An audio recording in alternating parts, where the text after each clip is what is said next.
মাননীয় প্রধানমন্ত্রীকে প্রশ্ন করতে চাই যে আপনার বিরুদ্ধে যদি কিছু লেখা না যায় তাহলে আপনি সংসদে দাঁড়িয়ে এটা বলে দেন যে আমার বিরুদ্ধে কিছু লেখা যাবে না, লিখলে গ্রেফতার করা হবে, অথবা একটা আইন করে দেন যে প্রধানমন্ত্রী রাষ্ট্রপতি বা অমুক নিয়ে কোনো সমালোচনা করা যাবে না, কোনো কথা বলা যাবে না, স্যাটায়ারও করা যাবে না। যদিও আপনি উত্তর দিবেন কিনা জানি না, এটাও হয়তো সালাউদ্দিন ভাই উত্তর দিতে পারেন। সালাউদ্দিন ভাইয়ের প্রসঙ্গ যেহেতু আসলো, তিনি আজকে সংসদে দাঁড়িয়ে আমাকে উদ্দেশ্য করে কিছু কথা বলেছেন যে বিসিবি নির্বাচনের বিষয়ে অনেকেই বলছেন, কথা প্রসঙ্গে আসছে। তিনি বলেছেন যে আগের নির্বাচনের সময় কাউন্সিলর আনার ক্ষেত্রে প্রভাব বিস্তার করা হয়েছে। তো সেখানে সালাউদ্দিন ভাইয়ের কোনো সংবিধানের প্রয়োজন নাই, কারণ বিসিবির একটা কনস্টিটিউশন আছে, আপনারা হয়তো অনেকেই জানেন, 13 পৃষ্ঠার একটা ছোট কনস্টিটিউশন। সালাউদ্দিন ভাই যদি বাংলাদেশের সংবিধানের পাশাপাশি সেটাও একটু পড়তেন তাহলে বুঝতে পারতেন যে আমরা কাউন্সিলর গুলো তখন আনা হয়েছিল সংবিধান অনুযায়ী যেই ক্রীড়া সংস্থার কমিটি হয় সেখান থেকে। কিন্তু তারা চেয়েছিল তাদের যে ছেলেরা এখন বিসিবিতে বসেছেন তাদের নামগুলো পাঠানো হোক, যাদের স্পোর্টসের সাথে কোনো সম্পর্ক নাই, সংবিধান অনুযায়ী তাদের সেখানে আসার কোনো এখতিয়ার বা তাদেরকে নাম পাঠানোর কোনো এখতিয়ার আসলে ডিসিদের ছিল না। তো ওনাদের সংবিধানের বিষয়গুলো আসলে খুবই সিলেক্টিভ। আমাদের একজন সমালোচক মাত্রই বলে গেলেন যে বাংলাদেশের সংবিধানের বিষয়ে ওনারা খুব সিলেক্টিভ ভাবেই মানছেন। আমরা দেখেছি যে সংবিধান অনুযায়ী শেখ মুজিবুর রহমানকে স্বাধীনতার ঘোষক বলায় একজনকে স্ট্যান্ড রিলিজ করা হয়েছে, একদিনের মধ্যে বদলি করে দেওয়া হয়েছে। আর আমরা এখানে আমাদের সমালোচকগণ অনেকগুলো অধ্যাদেশ যেগুলো বাতিল করা হচ্ছে সেগুলো নিয়ে কথা বলেছেন, সেটা নিয়ে স্পেসিফিক আর কথা বাড়াবো না।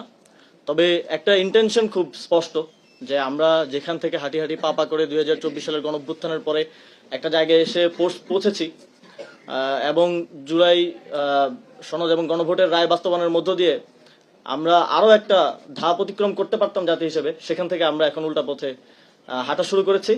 এবং যেটা শেখ হাসিনার ভাষায় অ্যাবসলিউট পাওয়ার আমরা তিনি চান শুনেছিলাম, সেটাই এখন বর্তমান সরকারের মধ্যে আমরা দেখতে পাচ্ছি।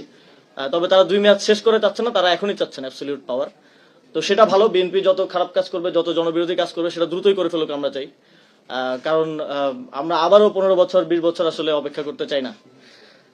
আর আমাদের জুলাই গণঅভ্যুত্থানের পরে জনগণের যে আকাঙ্ক্ষা ছিল, রাষ্ট্রের কাঠামোগত যেই সংস্কারের স্বপ্ন জনগণ দেখেছিল, আমরা বিভিন্ন রাজনৈতিক বাস্তবতা কিংবা বিভিন্ন ধরনের বাধা বিপত্তির কারণে সেটা একটা রিডিউসড এবং কম্প্রোমাইজড ভার্সন আমি মনে করি যে জুলাই সনদের জায়গায় এসেছে। আমরা সংবিধান পুনর্লিখনের কথা বলেছিলাম এবং এখানে আরেকজন ছিলেন বদিউল আলম মজুমদার স্যার, আলী রিয়াজ স্যার, তিনি ছিলেন ঐক্যমত্য কমিশনের দায়িত্বে।